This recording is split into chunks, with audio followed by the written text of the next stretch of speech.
दोस्तों, मैंने कभी सपने में भी नहीं सोचा था कि मेरी जिंदगी इस तरह के रास्ते पर आकर ठहर जाएगी जहां रिश्तों का मतलब ही बदल जाएगा। मेरी शादी को 12 साल हो चुके थे, लेकिन मां बनने की खुशी मुझे अभी तक नहीं मिली थी। घरवाले और आसपास के लोग हर दिन मुझे कुछ न कुछ कहकर परेशान करते थे। इन सब के बीच मेरे पति अजय हमेशा मेरे साथ रहे, लेकिन एक दिन हमारी जिंदगी में एक नया शख्स आया जिसका नाम था विक्रम, और उसने सब कुछ उलट पुलट कर दिया। दोस्तों, मेरा नाम राधिका है। मेरे पति मुझसे बहुत प्यार करते थे, लेकिन शादी के इतने सालों बाद भी हमारा कोई बच्चा नहीं हुआ। एक दिन हमारे पड़ोस में एक 50 साल का आदमी रहने आया। उसका नाम विक्रम था। शुरू से ही वह मुझे गौर से देखता था और उसकी नजरें मुझे अजीब लगती थीं। फिर धीरे धीरे उसने मेरे पति से दोस्ती बना ली और हमारे घर आने जाने लगा।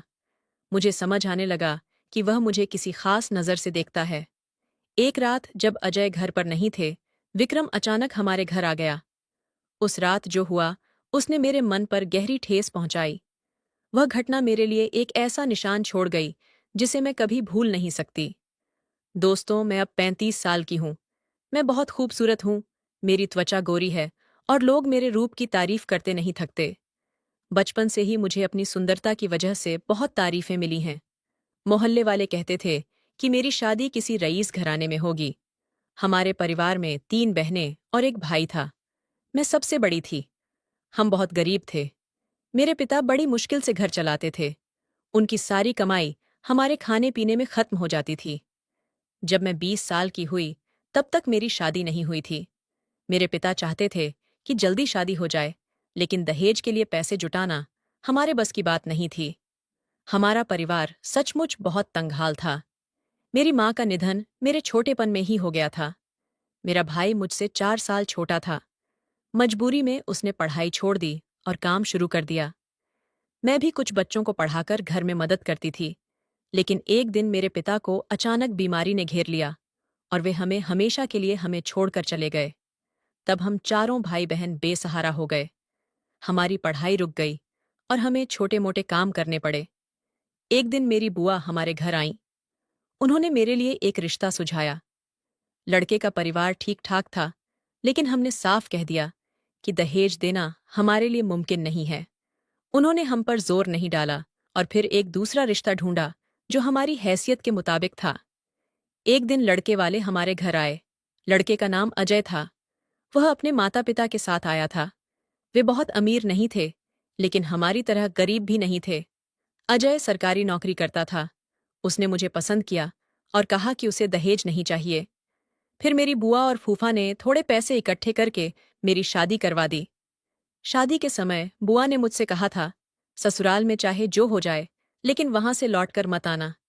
हमें तुम्हारे भाई बहनों की शादी भी करानी है। दोस्तों, मेरी शादी तब हुई जब मैं 23 साल की थी। मैं अपने नए घर में ढेर सारे सपने लेकर आई थी। शादी की पहली रात जब अजय कमरे में आए, तो उन्होंने बड़े प्यार से मुझसे बात की। वे मेरे बारे में सब कुछ जानना चाहते थे। मैं बहुत घबराई हुई थी, लेकिन उन्होंने मुझे सहज करने की कोशिश की। वे मुझे दोस्त की तरह समझना चाहते थे। वक्त के साथ मैंने अपने मन की बातें उनके साथ बांटनी शुरू कीं। उन्होंने भी अपनी जिंदगी की कई बातें मुझे बताईं। धीरे धीरे हमारा प्यार गहरा होता गया। मुझे बहुत खुशी थी कि मुझे ऐसा पति मिला।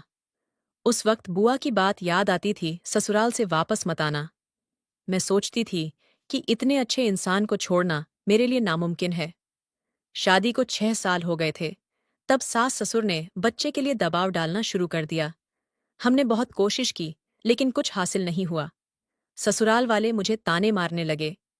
एक दिन सास मेरे पास आईं और रोते हुए बोलीं, शादी को 6 साल हो गए, लेकिन तुम माँ नहीं बनी। हमें तो बंजर बहू मिली। उधर मेरे देवर की शादी की बात चल रही थी। जल्द ही एक लड़की पसंद कर ली गई और देवर की शादी हो गई।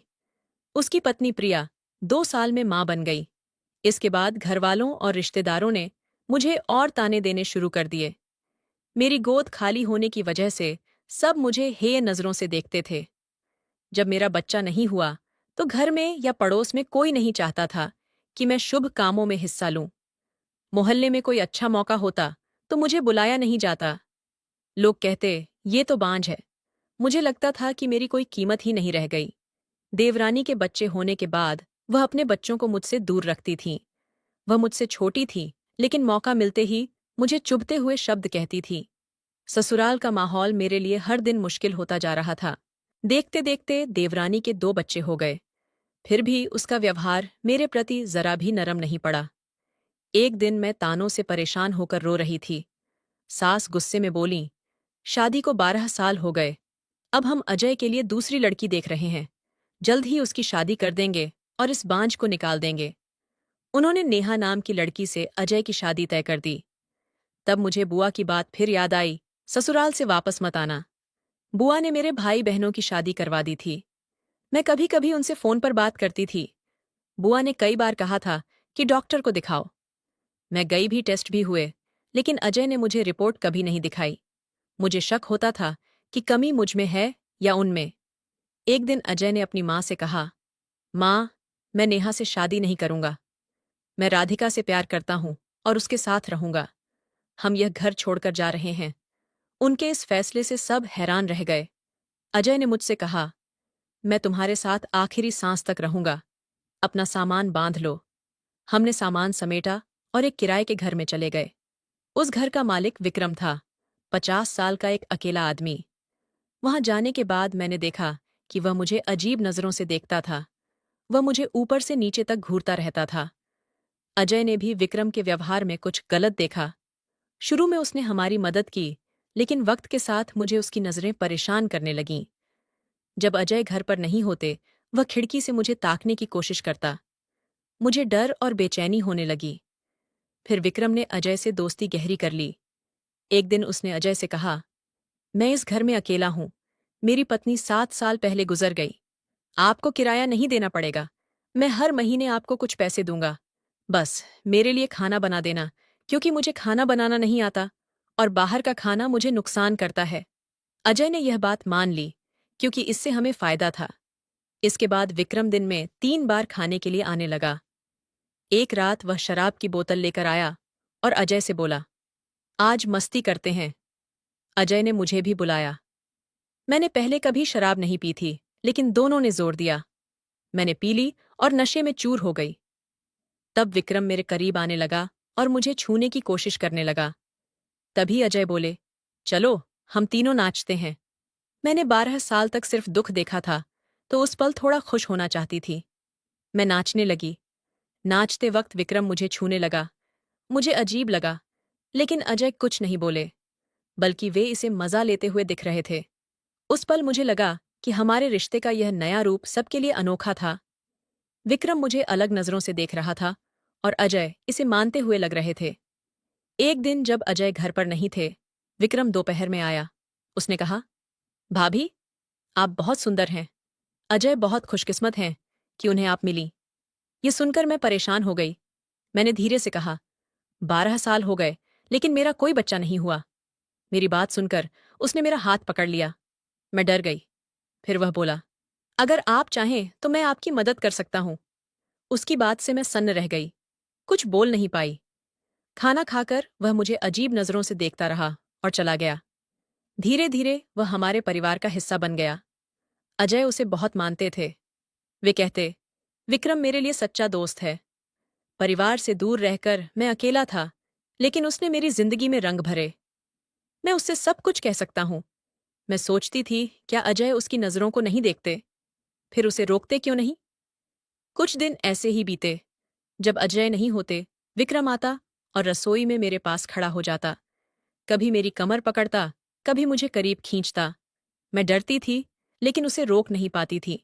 मैंने कभी अजय को धोखा देना नहीं सोचा था, लेकिन विक्रम की हिम्मत बढ़ती जा रही थी।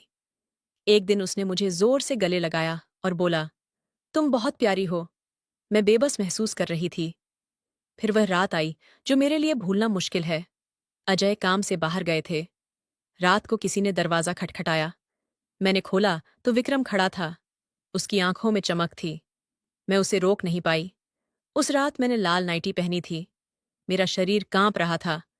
उसकी नजरें बता रही थीं कि यह रात खास होगी। खाना तैयार था और वह बड़े शौक से खाने लगा। फिर मैं अपने कमरे में चली गई। खाना खाकर वह मेरे कमरे में आया और मेरे पास आकर मुझे गले लगाया। उसने कहा, आज मैं तुमसे अपने दिल की बात कहूंगा। जब से तुम आई हो, मैं खुद को रोक नहीं पा रहा। मैं कुछ बोल नहीं पाई। मन में घबराहट थी। हिम्मत करके मैंने कहा, मैं शादीशुदा हूं, अपने पति को धोखा नहीं दे सकती।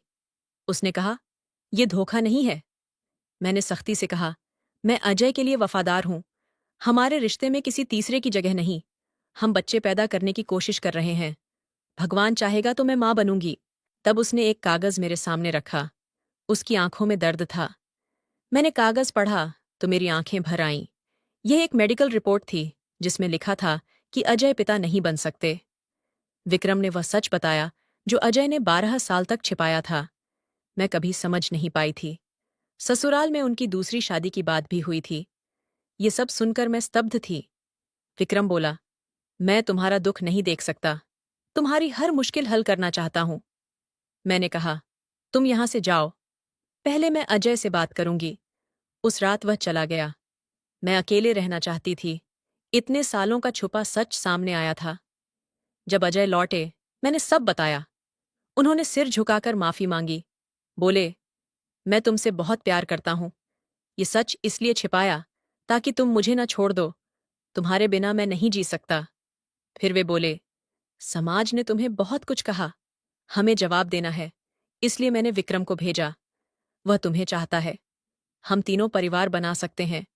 उनकी बात सुनकर मैं रो पड़ी। यह मानना मुश्किल था। वे मुझे समझाते रहे। बोले, रिश्तों में इंसानियत सबसे बड़ी होती है। तुम चाहो तो विक्रम को शामिल कर सकती हो। कुछ दिनों तक वे मुझे मनाते रहे। आखिरकार मैं मान गई। मुझे लगा कि दोनों मुझसे सच्चा प्यार करते हैं और मेरी इज्जत करते हैं। कुछ वक्त बाद मुझे पता चला कि मैं गर्भवती हूं। जब बच्चा हुआ तो जिन लोगों ने मुझे ताने मारे, उनके मुंह बंद हो गए। सास ससुर ने हमें घर बुलाया, लेकिन अजय ने मना कर दिया। बोले, हम यहीं रहेंगे, उनसे दूर से रिश्ता रखेंगे। सास मुझे इल्जाम लगाने लगी कि मैंने उनके बेटे को छीन लिया, लेकिन सच यह था कि अजय अब वहां नहीं जाना चाहते थे। वे विक्रम के साथ रहना पसंद करते थे। दोनों में गहरा रिश्ता बन गया था। अजय चाहते थे कि हमारा यह छोटा परिवार हमेशा साथ रहे। मेरी जिंदगी एक अनोखे रिश्ते में चल रही थी, जहां सिर्फ पति पत्नी नहीं, बल्कि एक तीसरा शख्स भी हमारा हिस्सा था। विक्रम सिर्फ परिवार का हिस्सा नहीं था, वह मेरे और मेरे बच्चे की हर जरूरत का ख्याल रखता था। इस अनोखी जिंदगी में मैं सचमुच खुश थी। मुझे कुछ भी कम नहीं लगता था। मैं प्यार और सुकून से अपनी जिंदगी जी रही थी। तो दोस्तों, यह थी मेरी कहानी। आपको ये कहानी कैसी लगी, कमेंट करके जरूर बताना। धन्यवाद।